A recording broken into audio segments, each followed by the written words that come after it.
그날에 여호와께서 말씀하신 이 산지를 지금 내게 주소서. 오늘 설교의 제목, 이 산지를 지금 내게 주소서. 선교지를 위해서 떠나면서 파송식 때 장엄하게 부르는 찬양이기도 합니다. 또 몇 년 전에도 우리가 예배 시작하면서 예배 끝나고 이렇게 불렀던 그런 찬양인데, 올해부터 또 우리가 주일 예배를 마치고 세상으로 나가면서 주의 은혜를 바라고 그리고 승리하게 하실 줄 믿고 힘있게 부르는 찬송이기도 합니다. 이 산지를 지금 내게 주소서. 원래 우리가 부르는 찬양에는 제목이 그냥 이 산지를 내게 주소서, 지금이라고 하는 말을 빼고 그렇게 부릅니다. 그런데 이 찬양이 조금 제가 조심스러운 찬양이다 이렇게 말씀을 드렸습니다. 왜냐하면 엄밀하게 말하면 전쟁하겠다는 말이니까. 이 산지를 내게 달라고 하는 말은 저 산지를 뺏을 수 있도록, 정복할 수 있도록 해달라라고 하는 그런 말, 땅을 차지하겠다 그런 말입니다. 조심스러운 말이고요. 우리 이번에 사전 점검일 사흘 동안 이 앞에 우리 전도팀들, 우리 각 기관들, 공동체들이 나가서 2시간씩 일진, 2진, 3진으로 해서 그렇게 4단지 1, 2, 3, 4단지까지 말씀을, 복음을, 또 사랑을 전하는데 환영하고 축복합니다. 이렇게 하면서도 이 전체 주제는 이 산지를 내게 주소서라고 하는 주제이거든요. 그래서 저 사람들 못 보게, 안 보게, 우리끼리 있을 때는 이 산지를 내게 주소서라고 하는 그런 큰 하나님의 말씀 가운데서 모든 일들을 진행하지만, 이제 입주하게 되실 분들한테는 이 산지를 내게 달라고 하는 그 말이 우리가 잃어버렸던 신앙을 회복하고, 또 안 믿는 사람들이 70%가 넘으니까 불교 신자, 기독교 신자 빼고 점점 시간이 흐를수록 이 무종교주의, 종교를 갖지 않는 사람들이 줄어들 줄 알았는데 지금 코로나를 겪으면서 아주 급증하고 있거든. 다 귀찮다, 우리 가족들이 제일 중요하다, 신앙은 안 해도 된다, 온라인으로 예배 드려도 예배 드리는 것 뭐 문제 없다 하면서 점점 잠적하고, 그리고 종교를 갖지 않는 사람들이 늘어나고 있는 이 시점에서 좋은 표현이긴 하지만 엄밀하게 들어가 보면 그렇게 그 땅을 내줘야 하는, 빼앗겨야 하는, 오늘 말씀에 나오는 이 아낙 사람들, 아낙 자손들, 이 헤브론 지역에 있는 사람들에게는 별로 좋은 말이 아닌 것이죠. 갈렙이 속한 지파가 그 땅을 차지하겠다고 여호수아에게 지금 말하고 있는 것입니다. 그렇다면 갈렙은 왜 이 말을 여호수아에게 한 걸까요? 그가 전쟁 광이어서? 아니면 땅에 대한 욕심이 너무 많아서? 그렇지 않다라고 하는 것을 우리는 이 여호수아를 쭉 읽으면 금방 확인할 수가 있는데, 이스라엘 백성들은 7년 동안 전쟁을 치르고 있습니다. 현재 젖과 꿀이 흐르는 땅에 딱 어렵게 40년 만에 들어왔으면 하나님께서 잘 차려진 음식처럼 딱 주실 줄 알았는데, 스스로 싸워서 뺏어야 하는 그런 전쟁이 지금 7년째 진행되고, 여기 본 말씀에 보시면 오늘 내가 85세입니다. 40살 때 정탐꾼으로 나가서 40살 때 정탐꾼으로 나갈 때가 출애굽한 지 2년째, 출애굽한 지 2년째 때, 그때 자기가 40살이었거든. 그리고 40년 동안 광야 생활한 다음에 지금 현재 85살이니까 45년이 흐른 거죠. 40년 동안 광야살이 한 거 빼고, 그리고 지금 현재 그때 이 광야, 이스라엘 사막에서 광야 생활한 나이 끝에쯤에 나이가 몇 살이겠습니까? 출애굽 전체가 광야 생활이 40년인데 40세 때가 2년쯤 지났을 때가 40이었으니까 이 40년이 끝나고 나면 나이가 몇 살인지 나올 수가 있죠. 그렇게 나오는, 그러니까 40, 원래 정확하게 말하면 38년, 그러니까 40년 때 정탐꾼으로 나갔으니까 40년 광야 생활이었으니까 2년 빼면 38년을 이 광야에서 있었고, 그리고 이 약속의 땅에 들어온 지 7년 차가 되는 지금 나이가 85살이라고 하는 그 나이가 바로 그런 나이인 것이죠. 그래서 7년 동안 전쟁을 치른다고 한번 생각해 보십시오. 우리가 지금 3년째 전염병과 싸우고 있는데 굉장히 무기력해지고, 그리고 뭐 이렇게 막 개선이 확 보이지 아니하는 이런 시점에서도 이게 굉장히 힘든데, 6.25 전쟁 3년, 1, 2차 세계대전 한 5, 6년, 그런데 이 정복 전쟁 아주 끊임없이 이어질 것 같은 그런 전쟁을 7년째 치르고 있어서 지쳐 있었습니다. 그렇지 않겠습니까? 형제들이 죽어가고, 그리고 쉽지 않은 땅, 평지 중요한 거점들은 대부분 좀 점령을 했는데 아직도 산악지대, 오지는 원주민들이 살고 있어서 다 정복되지 않은 그 시점. 가장 또 중요한 이유는 여호수아도 85살이라는 거죠. 갈렙하고 같은 동년배였기 때문에 같은 나이대 85살, 그 나이, 우리가 생각할 때는 요즘은 뭐 저희 아버지도 85이시니까 85세라고 하는 게 그렇게 많아 보이지 않는데 사실은 많은 나이거든요. 성경은 그 85살에 대해서 어떻게 말하느냐, 13장 1절, 오늘 14장 보고 계시는데 13장 1절에 보면 여호수아가 나이 많아 늙음에 여호와께서 그에게 이르시되 너는 나이가 많아 늙었고, 이렇게 말씀하시거든요. 그렇지 않습니까? 여호수아 13장 1절에 보면 여호수아가 나이가 많아 늙었다고, 여호와께서 그에게 이르시되 너는 나이가 많아 늙었고, 하나님도 그렇게 말씀하셨어요. 나이가 많아서 늙었다. 이런 상황이었거든요.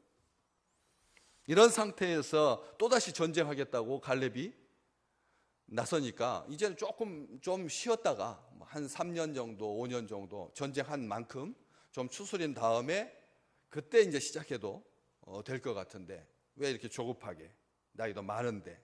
이제 갈렙 세대는 가고 그 다음 아들뻘 때나 그렇게 좀 신진 세력들이, 힘 있는 세력들이 전쟁을 수행하면 좋은데, 가나안 땅에서 이제 어느 정도 주도권을 잡고 있으니까, 살만하게 되었으니까 더 이상 위험을 감수하는 것보다는, 원주민을 쫓아내는 것보다는 빈 땅에 정착하거나 아니면 있는 것으로 만족하고 원주민들과 공존하면서 사는 게 훨씬 합리적인데, 그렇지 않겠습니까? 이 사람들은 지금 산악 쪽에 사는 사람들 빼고는 거의 다 점령을 했으니까 그들이야 좀 두면 어떻습니까? 그런데 갈렙이 전쟁하겠다는 거거든요. 저 산지를 내게 달라고 그렇게 말했어요. 이유가 뭘까요? 갈렙이 왜 이런 말을 여호수아에게 했던 걸까요? 하나님께서 그 땅을 주시겠다라고 하는 약속 때문도 분명합니다. 오늘 말씀 그렇게 나와 있잖아요. 이렇게 기록했습니다. 그날에 모세가 맹세하여 이르되 내가 네 하나님 여호와께 충성하였은즉 네 발로 밟는 땅은 영원히 너와 내 자손의 기업이 되리라. 모세가, 하나님께서 이 헤브론 지역을 갈렙에게 주시겠다라고 하는 것을 모세가 맹세까지 했으니까, 그래서 당당하게 여호수아가 지금 달라고 하는 건데, 단지 그 이유뿐인가? 하나님께서 하신 그 약속 때문에, 모세의 맹세 때문에 그 땅 달라고 하는 건가? 아니라는 거죠. 민수기 33장 55절과 56절에 보면 이런 말씀이 기록되어 있습니다. 너희가 만일 그 땅의 원주민을 너희 앞에서 몰아내지 아니하면 너희가 남겨둔 자들이 너희의 눈에 가시와 너희의 옆구리에 찌르는 것이 되어 너희가 거주하는 땅에서 너희를 괴롭게 할 것이요 나는 그들에게 행하기로 한 것을, 생각한 것을 너희에게 행하리라. 아멘. 악을 쫓아내지 않으면, 악을 진멸하지 않으면 그들이 너희에게 눈의 가시와 옆구리에 찌르는 것이 될 거다. 참 중요한 말씀입니다. 갈렙은 이 말씀을 기억한 것입니다. 단순하게 그 땅을 차지하고 싶은 욕심 때문에가 아니라 하나님께서 그 땅의 원주민을 너희 앞에서 몰아내지 아니하면 너희가 남겨둔 자들이 너희 눈에 가시와 너희의 옆구리에 찌르는 것이 될 것이고 너희가 거주하는 땅에서 너희를 괴롭게 할 것이고 나는 그들에게 행하기로 한 것을 너희에게 행할 거다 라고 하나님께서 굉장히 엄중하게 말씀하시거든요. 선택해라. 너희가 남겨두면 내가 그들을 진멸하겠다라고 했던 생각을 너희에게 그대로 갚을 거다. 하나님께서 말씀하셨으니까. 헤브론 해발 1000m 산악지대입니다. 해발 1000m. 평창, 그 강원도 대관령 그 지역 한 1500에서 1700 그 어간 되는데 굉장히 높은 그런 산악 지역이었을 뿐만 아니라 게다가 여기에 살고 있는 사람들이 오늘 본문 말씀해 보면 15절에 헤브론의 옛 이름은 기럇 아르바인데 아르바라고 하는 사람, 기럇 아르바에서 그 아르바라고 하는 사람이 사람 이름인데 아낙 사람 가운데서도 가장 큰 사람이었다. 이 아낙 자손 아시죠? 아낙 자손 다윗과 골리앗이 싸울 때 바로 골리앗이 속해 있던 지파가 바로 이 아낙 자손입니다. 골리앗 여러분, 골리앗. 저보다 위로 몇 센치가 90cm가 더 큰 사람. 270cm니까 저보다 위로 90cm가 더 큰 사람. 어떻게 제가 아마 그 사람이 여기 서서 본다고 한번 해보십시오. 그럼 아마 그 앞에서 오금이 저리고 아무것도 하지 못할 것입니다. 등치로 봤을 때 산만한 그런 어마어마한 거인 자손들, 그 사람들이 살고 있는 바로 그 땅입니다. 사실 그 땅은 상징성이 있는 땅이기도 합니다. 헤브론이라고 하는 이 땅은 아브라함이 이주해가지고 살던 땅이거든요. 아브라함이 거주하던 땅이고 거기에 막벨라 굴이 있어서 아브라함도 모시고 이삭도 거기에 모시고 야곱도 거기에 매장된 상징성이 있는, 그렇죠? 전체 이스라엘 땅에서 봤을 때 위로부터 믿음의 3대 조상이 묻혀 계시는 땅이니까 그래서 상징성이 있습니다. 하나님께서 아브라함을 친구라고 불러주셔서 바로 이 헤브론이라고 하는 말이 친구에서 나온 말이거든요. 헤브론이라고 하는 말이 친구라고 하는 말에서 유래한 그런 지명이니까 하나님께서 아브라함을 친구라고 불러주셨던, 여겨주셨던, 자, 얼마나 귀한 땅입니까? 하나님의 사랑을 받은 곳, 하나님께서 친구라고 불러주신 곳, 하나님께서 그래서 함께해 주신 믿음의 조상들이 묻혀있는 열조가 지켜보고 있는 땅이니까 귀한 땅이긴 하지만 이 땅은 힘든 땅입니다. 왜요? 7년 전쟁에서 못 뺏은 땅이거든. 워낙 크고 강한 성, 거기 오늘 말씀에도 12절 말씀해 보면 아낙 사람이 있고 그 성읍들은 크고 견고하고, 성읍이 아주 크고 견고해서 쉽게 점령할 수 없는 바로 그런 땅이었거든. 갈렙은 이스라엘의 독립을 위해서, 이스라엘의 전쟁을, 이 건국을 위해서 여호수아와 함께 싸운 국가 최고의 원로입니다. 20세 이상 된 자들로 원망한 사람들은 다 광야에서 어떻게 됐죠? 싹 다 죽었잖아요. 그리고 성년, 장성한 사람들 중에 딱 두 사람, 여호수아와 갈렙만 가나안 땅에 들어왔으니까. 이 가나안 땅에 들어올 때 평균 나이가 청년들이, 젊은이들에서 다 젊은이였는데 여호수아와 갈렙만 한 세대 윗사람, 최고의 지혜자인 거죠. 원로이고 충복이고 그리고 헌신자이고 공로자이고 여호수아의 뒤를 이어서 2인자이니까 얼마든지 좋은 땅 체화할 수 있는 권리가 있었습니다. 기름지고 안정적인 땅, 교통의 요충지, 전략적인 거점이 될 수 있는 곳을 선택할 수 있었습니다. 그렇지 않습니까? 다 뺏은 땅 중에서 평지에, 해안가에, 그리고 강 하구에 위치해 있어서 충독토가 깊이 쌓여있는, 무엇을 심어도 10배, 30배 나는 그런 땅, 대적의 위협이 없는 땅, 원주민이 다 쫓겨나고 다 승리해가지고 없는 땅 달라고 할 수 있었습니다. 그러나 갈렙은 아무도 정복하지 못한 힘든, 어려운, 두려운, 희생이 불보듯 뻔한 바로 그 땅을 달라고 요구하죠. 왜요? 여러분, 우리 같으면 그러겠습니까? 손쉬운 땅 갖고 싶죠. 그냥 아주 힘겹게 사가지고도 1년에 0.6% 올라갈까 말까, 올라갔다가 또 내려졌다가 하면서 한 40년 기다려야 되는 그런 땅이라면 그건 가치가 없는 땅이죠. 아무도 주목하지 않는 땅이고. 세상은 그렇게 미련하지 않지 않습니까? 딱 벌써 어떻게 그렇게 정말 알고 우리보다 훨씬 더 빠르게 그렇게 요충지 부동산 급등할 자리를 국가 기관망이 통과할 것을 어떻게 다 정보를 빼서 알고 그렇게 투자하지 않습니까? 시간은 45년 전으로 거슬러 올라갑니다. 출애굽 제2년 2월 말 시내산에서 출발한 지 2주 만에 가데스 바네아에 도착해서 모세가 각 지파에서 한 사람씩 12명의 정탐꾼을 뽑아가지고 가나안 땅을 정탐하고 돌아오는데 40일 동안 속속들이 다 살펴서 그리고 우리가 전쟁을 수행할 때 좋은 자료로 참고할 수 있게 해라. 그때 이 40일 후에 돌아온 정탐꾼들 10명이 뭐라고 보고를 했죠? 민수기 13장 31절 말씀. 우리는 능히 올라가서 그 백성을 치지 못하리라. 그들은 우리보다 강하니라. 32절 이스라엘 자손 앞에서 그 정탐한 땅을 악평하면서 우리가 두루다니며 정탐한 땅은 거주민을 삼키는 땅이요 거기서 본 백성은 신장이 장대한 자들이며 33절 거기서 네피림 후손인 아낙 자손의 거인들을 보았나니 우리는 스스로 보기에도 메뚜기 같으니 그들이 보기에도 그와 같았을 것이라.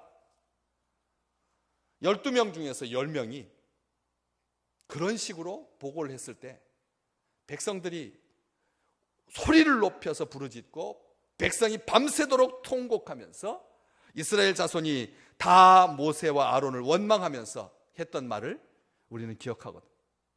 우리가 애굽 땅에서 죽었거나 이 광야에서 죽었으면 좋았을 것을 어찌하여 여호와가 우리를 그 땅으로 인도하여 칼에 쓰러지게 하려 하는가? 우리 처자가 사로잡히리니 애굽으로 돌아가는 것이 낫지 아니하랴. 이게 10명의 정탐꾼들의 악평으로 말미암은 백성들의 원망과 불평이었습니다. 하나님 때문입니다. 그냥 고센 땅에 그냥 두셨으면 조금 육체적으로는 힘들어도 일 끝나면 잘 수 있고, 그리고 주인들이 먹는 식탁에서 떨어지는 고깃덩어리라도 비계지만 먹을 수 있는데, 버터도 있고 부추도 있었는데 왜 그냥 놔두시지 뭐 하려고 불러가지고 이렇게 어려움을 당하게 하십니까? 합리적인 불평이었습니다. 그런데 하나님은 그런 백성들의 모습을 보시면서 슬퍼하셨습니다. 하나님은 슬퍼하셨습니다. 매우 슬퍼하셨습니다. 그들에게는 하나님도 없고 하나님의 약속도 없고 하나님의 백성도 아닌 그런 사람들이 되었습니다. 반역하고 불순종하고 완악한 무리일 뿐이었습니다. 바로 그때 여호수아와 갈렙이 오늘 앞쪽에 있는 7절 말씀에 보는 것처럼 성실한 마음으로 하나님께 모세에게 보고를 합니다. 성실한 마음으로 보고했다. 이 성실한 마음, 싱글 마인드, 한 마음, 하나님께서 주신 마음, 거룩한 마음.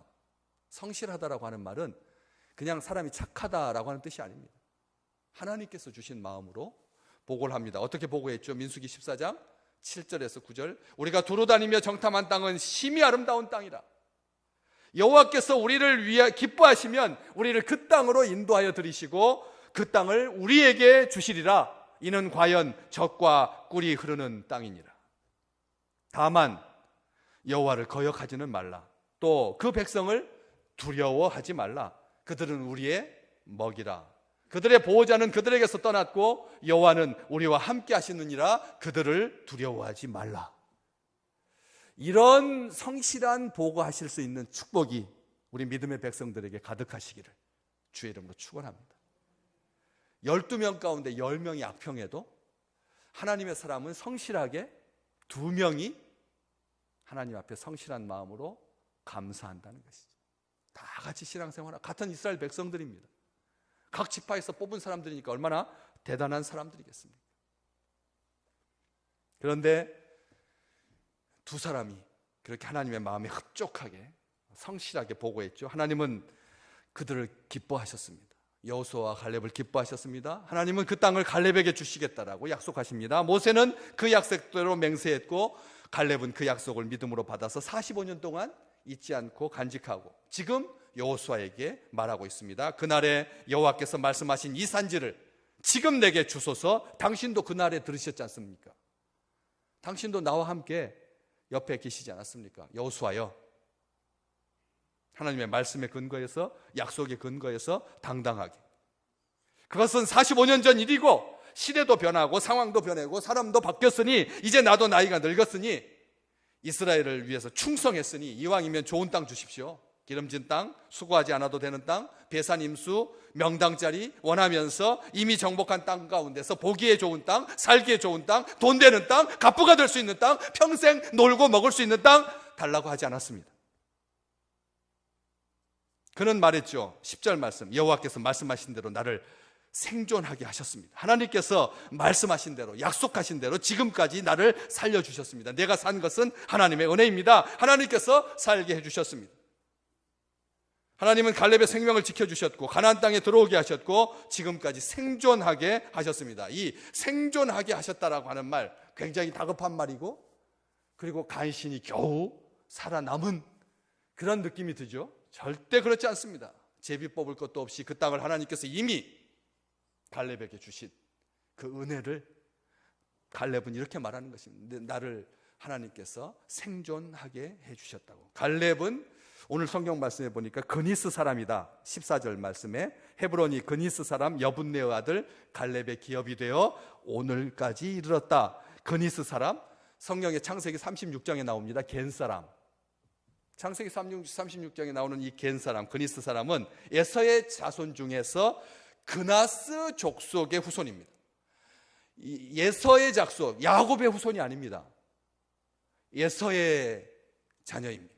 믿음 바깥으로 떨어져 나간, 하나님의 약속에서 멀어진, 야곱과 싸워서 장자권을 빼앗기고만, 야곱으로부터, 이삭으로부터 야곱이 누리게 될 축복을 야곱이 다 가져가고, 네가 에서가 누릴 축복을 야곱이 다 가져가고 너는 야곱이 누린 축복에 떨어진 것들만 주워 먹을 거다. 그래서 엉엉 울면서 아버지한테 축복해달라고 빌었던 그 에서의 후손 중에서 족장인데 그나스라고 하는 그 족장의 후손이죠. 출애굽할 때 이스라엘 백성들과 함께 나온 사람들입니다. 출애굽할 때 같이 나왔습니다. 바로 그 족속이. 그리고 갈렙은 이스라엘의 귀하에서 유다 지파에 속하게 됩니다. 원래는 유다 지파가 아닙니다. 그런데 귀하하면서 유다 지파에 속하게 된 것이죠. 모세가 정탐꾼을 보낼 때 갈렙은 그 유다 지파의 대표가 됩니다. 그러니까 유다 지파 출신이 아닙니다. 그런데도 유다 지파의 대표로 뽑게 해주셨습니다. 하나님의 은혜였던 거죠. 여러분, 어디서 굴러온 돌이 박힌 돌 빼려고 드느냐고 얼마든지 그렇게 배척할 수 있는 그런 사람 아니겠습니까?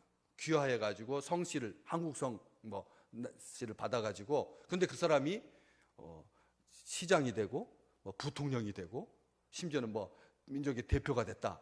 그러면 좋은 사람들은 좋지만 그 안 이꼽게 생각하는 사람들에게는 기분 나쁜 그런 출신이었는데 하나님께서 그에게 은혜를 베풀어 주신 것이죠. 뿐만 아니라 여호수아와 갈렙만 가나안 땅에 들어올 수 있도록, 지금까지 생존할 수 있도록 은혜 중에 은혜를 더해 주셨던 것이죠. 이것이 너무나 감사했습니다.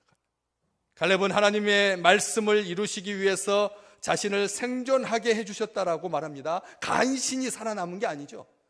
하나님의 은혜로 살고 있는 것입니다. 오늘 우리가 주회전에 올라왔습니다. 오랜만에 또 사고로 다치셨다가 또 병원에 입원했다가 또 여러 가지 이유들로 인하여서 주회전에 오르지 못하다가 또 하나님께서 우리에게 은혜를 주셔서 주의 성전에 오르게 해주셨습니다. 우연이 아니라는 거죠. 우연이 아니라는 겁니다. 하나님의 말씀대로, 하나님의 은혜대로 강건하게 하셨다. 생존자, 그가 말합니다. 모세가 나를, 11절 말씀, 오늘 본 말씀 바로 전절이죠. 모세가 나를 정탐꾼으로 보내던 날과 같이 오늘도 내가 여전히 강건하니 내 힘이 그때나 지금이나 같아서 싸움에나 출입에나 감당할 수 있습니다. 생존한 게 아닙니다. 나이가 85살인데 40대 때 정탐꾼으로 파송됐을 때만큼 그렇게 기력이 세고 민첩하고 그래 정보력이 투철하고 나라에 대한 충성심으로 가득한 훨씬 더 젊은 45년 전하고 똑같다. 메가더 장군이 한 말입니다. 스크린에 있습니다. 단순히 오래 산다고 해서 늙는 것이 아니다. 사람들이 늙어가는 이유는 목적과 이상을 잃어버리기 때문이다. 세월은 피부를 주름지게 할 뿐이지만 목적이 없는 삶은 영혼을 주름지게 만든다. 믿는 만큼 젊어지고 의심하는 만큼 늙는다. 희망을 갖고 있는 만큼 젊어지고 절망하는 만큼 늙는다. 믿음의 장군 메가더 장군이 우리 인천 상륙 작전으로만 기억될 것이 아니라 그의 삶이 이런 정신으로 살았기 때문에 젊게 살고 능력 있게 살 수가 있었던 것이죠. 지금 여러분 몇 살입니까? 85살 이상 되시는 분 한번 일어나 보십시오. 거의 없지 않습니까? 한 명도 안 계시네요. 그런데 늙었습니까? 간신히 견디고 계십니까? 그곳에는 여전히 안악 사람이 살고 있고 그 성읍들은 크고 견고하여 점령하지 못한 채 남아있을지라도 하나님께서 나와 함께 하시면, 오늘 그렇게 돼 있죠. 그곳에는 안악 사람이 있고 12절 오늘 말씀, 안악 사람이 있고 그 성읍들은 크고 견고할지라도 여호와께서 나와 함께 하시면 내가 여호와께서 말씀하신 대로 그들을 쫓아내리이다. 이게 젊다는 뜻입니다. 이게 믿음의 사람이 젊은 겁니다. 믿음의 사람이 젊은 거라는 거예요. 하나님의 약속을 붙드는 사람이 젊은 사람입니다. 나와 함께 하시면, 하나님께서 나에게 힘을 주시면, 하나님께서 나를 도와주시면 내가 여호와께서 말씀하신 대로, 약속하신 대로 하나님의 능력으로 능히 그들을 쫓아낼 줄로 믿습니다 라고 하는 이런 고백입니다. 가데스 바네아에서 백성들이 애굽으로 돌아가자고 야우성 칠 때부터, 반역했을 때부터 갈렙은 그들과 함께하지 아니하고 여호수아와 함께 하나님의 편에 섰고, 하나님께서는 그를 너무나 기뻐하셔서 이렇게 칭찬하셨죠. 민수기 14장 24절 같이 자막에 있습니다. 읽어보겠습니다. 그러나 내 종 갈렙은 그 마음이 그들과 달라서 나를 온전히 따랐은즉 그가 갔던 땅으로 내가 그를 인도하여 드리리니 그의 자손이 그 땅을 차지하리라. 아멘. 여기에서 중요한 말, 온전히 나를 따랐은즉, 온전히 나를 따랐은즉, 마음과 정성과 뜻을 다하여 우리 주님 편에 섰어. 주님을 기뻐하고 주님으로 말미암아 살고 주님을 의지하고 주님과 함께하고, 그래서 내가 그가 갔던 땅으로 내가 그를 인도하여 드리리니 그의 자손이 그 땅을 차지하리라. 이후로 갈렙은 한 번도 반역의 무리에 낀 적이 없었습니다. 하나님을 의심하거나 원망하지 않았습니다. 대세를 쫓아 살지 않았습니다. 시류에 편승하여 살지 않았습니다. 사람의 눈치 보며 그들이 던져주는 떡에 마음을 빼앗기지 않았습니다. 지금까지 한결같이 오직 여호와께 충성했습니다. 8절 내가 여호와께 충성했다. 9절 여호와께 충성했다. 자신도 하나님께 충성했다라고 자신 있게 말할 수 있었고, 주변에 있는 사람들도 그가 여호와께 충성하였은지. 9절 말씀, 모세가 갈렙에게 한 말입니다. 너는 하나님께 충성한 자다. 무엇이 충성입니까? 한결같은 게 충성입니다. 한결같은 게 충성인 거죠. 여호와를 의지하는 것, 하나님의 말씀이 이루어질 줄로 믿고 이 산지를 지금 내게 주소서라고 말하는 것, 이것은 부끄러운 일이 아닙니다. 하나님은 그를 기뻐하셨고 그 약속대로 그에게 헤브론을 주셨습니다. 가나안 최대의 강적, 정복하지 못한 채 남아있던 땅, 크고 견고한 성읍, 거인 안악 자손들을 정복할 수 있게 해주셨습니다. 철옹성같이 버티고선 하나님을 대적하는 거대한, 거스를 수 없는 악에 속한 문화와 가치들을 하나님께서 깨뜨려 주시고, 우리 믿음의 백성들이 그런 거인들을 이길 수 있도록 힘주셔서, 그래서 오늘 말씀 15절 말씀 마지막 끝부분에 그 땅에 전쟁이 그쳤더라. 그 땅에 전쟁이 그치고 평화가 찾아오는 이 놀라운 축복을 우리 믿음의 식구들이 오늘부터 영원토록 누리시기를 주의 이름으로 축복합니다.